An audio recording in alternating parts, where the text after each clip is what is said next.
I now give the floor to His Je donne maintenant la parole à son Excellence George Leka, président de la délégation de la République du Moldova.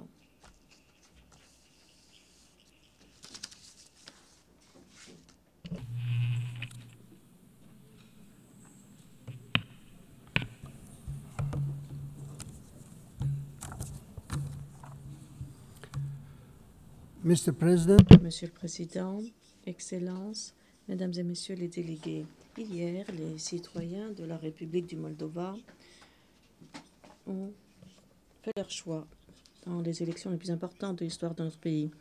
Ils se sont exprimés avec clarté, courage et dignité, malgré les pressions sans précédent, la désinformation et l'ingérence du Kremlin.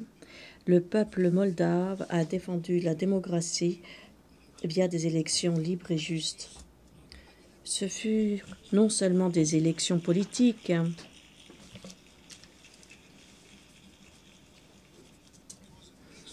c'était également un test pour savoir si une petite nation a la capacité de résister aux tentatives répétées de la déstabiliser, de diviser et d'éroder la confiance dans ses institutions. Et le Moldova a réussi ce test. Nos citoyens des villages-villes et de la diaspora, de l'étranger, qui avaient fait des milliers de kilomètres pour voter, tous sont restés unis. Ils ont refusé d'être intimidés ou trompés. C'est une victoire pour l'ensemble de la nation, une victoire de la démocratie, une victoire de l'Europe et de la liberté. Le peuple moldave a donné un mandat fort pour notre intégration européenne. Notre peuple a réaffirmé que notre avenir réside dans la famille européenne, c'est-à-dire dans la paix, la prospérité et l'état de droit. L'Union européenne a été indispensable pour le progrès de Moldova. Le soutien de l'UE a renforcé notre économie, a modernisé nos institutions et nous a aidés à résister aux pressions extérieures, du chantage énergétique aux campagnes de désinformation. L'Europe, en outre, nous a fourni un modèle, une communauté fondée sur la solidarité, la justice et la conviction que la prospérité se réalise ensemble. Nous sommes reconnaissants vis-à-vis de nos partenaires européens et internationaux qui ont soutenu la résilience du Moldova, sa transformation démocratique. Leur solidarité nous a permis de résister aux menaces extérieures et de rester sur la voie des réformes. Réformes de la justice, de la gouvernance et menant la lutte contre la corruption, qui sont des conditions pour l'entrée dans l'UE, mais également le socle même d'un État responsable et juste. Mais que les choses soient bien claires, ce choix démocratique a été fait dans le contexte d'une guerre hybride.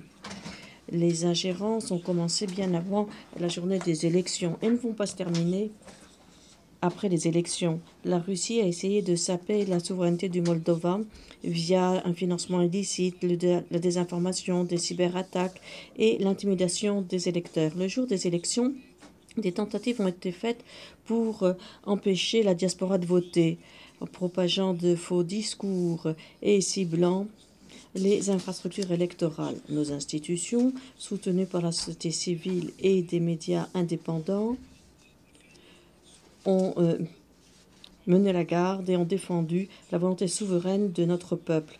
Mais la résilience nationale, cela ne suffit pas. Les menaces que nous subissons sont mondiales. Les démocraties partout sont mises à l'épreuve par des moyens de plus en plus sophistiqués, conçus pour manipuler l'information, éroder la confiance et mettre à mal les élections. C'est pourquoi le Moldova demande une coopération plus forte pour sauvegarder les démocraties.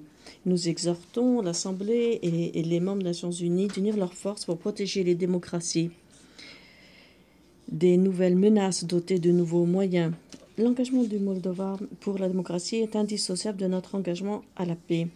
Nous avons en commun une frontière de 1200 km avec l'Ukraine, qui continue de résister à l'agression brutale perpétrée par la Russie. Nous savons combien la paix est fragile et nous savons pourquoi le Moldova peut être ici aujourd'hui en paix parce que l'Ukraine résiste. Nous avons déjà condamné de façon résolue la guerre d'agression de la Russie. Nous soutenons la souveraineté et l'intégrité territoriale de l'Ukraine dans ses frontières reconnues au plan international, y compris ses eaux internationales,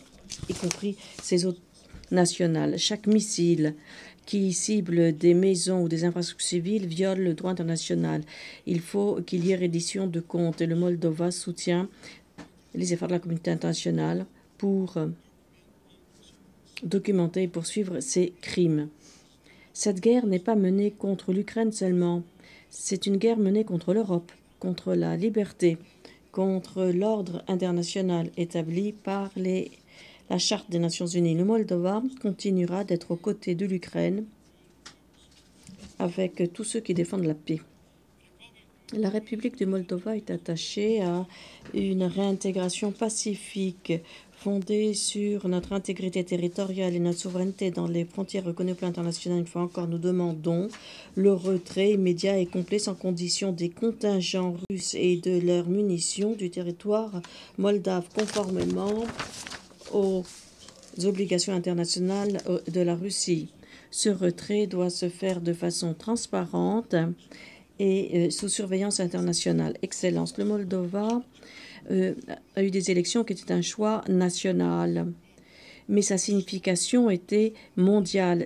Et ces élections ont montré que la démocratie peut l'emporter, même soumise à des pressions incessantes. Mais les démocraties ne peuvent pas rester debout seules. Elles ont besoin de solidarité, de résilience et de soutien. Alors que les Nations Unies célèbrent leur 80e anniversaire, le Moldova réaffirme son engagement à la Charte des Nations Unies. Nous soutenons les efforts de l'organisation pour garantir la paix, faire progresser les ODD, traiter des changements climatiques, protéger les droits humains et mettre en place des normes mondiales contre la corruption, la désinformation et l'ingérence étrangère. Mesdames et messieurs les délégués, le peuple du Moldova a choisi la liberté. Ils ont choisi l'Europe. Ils ont choisi la paix. Nous sommes bien conscients du fait que consolider notre démocratie et progresser vers notre entrée dans l'Union européenne sera un chemin difficile. Mais il est rendu encore plus difficile par les menaces persistantes de la part de la Russie. Néanmoins, c'est le chemin que nous sommes bien résolus à poursuivre. Avec l'unité de notre pays, la solidarité de nos partenaires, avant tout de l'UE et de la famille des Nations Unies, nous continuerons de mettre en place un Moldova démocratique, résilient et prospère. Un Moldova qui contribue à la paix en Europe et à la cause des Nations Unies. Je vous remercie. Je remercie le président de la délégation de la République du Moldova.